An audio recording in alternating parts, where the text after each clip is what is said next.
Anda ada RA, rheumatoid arthritis dan confused nak pilih suplemen apa sebab mungkin dah cuba beberapa suplemen tapi macam tak ada kesan. Okey, saya bagi tahu suplemen yang pertama mesti cari yang kualiti. Yang kualiti tapi plus mesti ada support yang baik.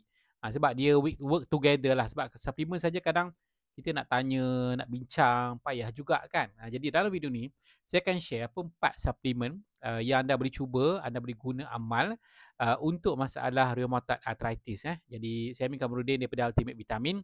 Kalau first time tengok video ni, saya nak minta anda untuk klik butang subscribe. Kalau dekat TikTok, follow saya dan komen saya dah subscribe atau follow. Baik Okay, ada 4 jenis suplemen. Cuma kalau nak dapatkan the best suplemen dekat market yang mana memang KKM approve, memang bebas 350 bahan kimia, super selamat, lebih daripada level organik. Yang ketiga, ada kajian yang mendalam, maksudnya ada kajian bukan biasa-biasa lah, kajian klinikal yang dibuat pada manusia sebenar, digunakan selama 10 tahun dan memang tak ada kesan sampingan dan juga memang hasil dia sangat bagus untuk kesihatan.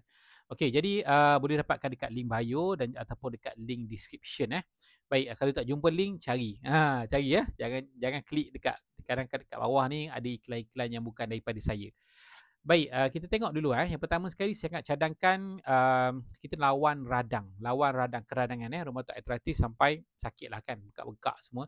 Jadi isu-isu daripada masalah autoimun. So kita tengok macam mana omega berfungsi. Omega ni dia akan bantu untuk kontrol hormon bengkak. Dalam tubuh kita ada beberapa jenis hormon prostaglandin. So dia ada beberapa jenis, satu ada yang bengkak, ada yang anti bengkak. Jadi bila kita ambil omega 3 yang berkualiti, omega 3 banyak dia tak sama saya dah makan omega 3 tapi tak jadi. Betul, sebab omega 3 tu mungkin tak kualiti. So omega 3 ni apa yang kita nak cari dari omega 3 ialah EPA dan DHA. Kita perlu EPA dan DHA tinggi sebab dia akan kontrol hormon bengkak ni. Okey, itu yang pertama lah. Yang kedua ialah kalsium. Kalsium ni macam ni dibantu untuk kehilangan tulang. Bila tulang kita tak kuat kan, jadi kita ambil ubat steroid kan. So dia adalah side effect dia tu. So anda kena baca lebih lanjut. Okey, dia ada risiko osteoporosis juga. Tapi you kena follow nasihat doktor sebab doktor tahu keadaan you tu macam mana. So doktor kata kena ambil ubat ni, maka kena ambil lah kan. Tapi kita kena faham risiko tu dan dalam masa yang sama kita boleh bantu tubuh kita untuk kontrol kehilangan kalsium. Jadi bila kita ambil kalsium, dia akan bantu untuk tambah kalsium dalam tulang, membentuk 60% daripada tulang kita dan dalam tu kena ada sekali magnesium supaya kita membentuk tulang yang padat. Okay, lepas tu yang ketiga, untuk rheumatoid, saya sangat cadangkan ambil juga B-complex sebab dalam B-complex ni ada banyak.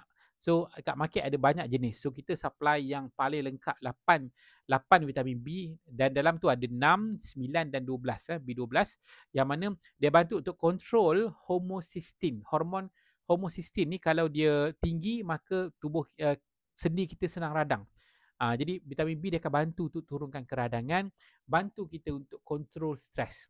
Bila stres, radang jadi lagi teruk. Vitamin B ni saya memang kalau stres saya akan makan, dia akan bantu untuk relax. Okay, dan last kali saya cadangkan ambil polyphenol blend.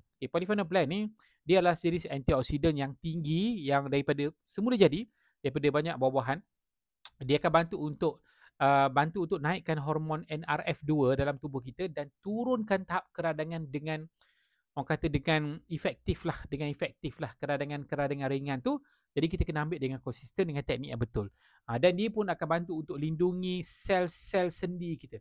Maksudnya di tulang rawan kan, sendi kita elak daripada sel tu dia jadi tua dengan cepat, degrade dengan cepat. Elak, dia akan bantu memelihara. Dan kalau anda mungkin dah berusia, ada masalah tenaga, dia akan tingkatkan sel, kekuatan sel, tenaga dalam sel. So jadi nak dapatkan macam mana, nak pilih mana satu kan, bajet yang mana sesuai dengan saya, macam ni teknik pemakanan, boleh contact kami di link bio yang saya sediakan dan dekat description. Itu saja. Assalamualaikum.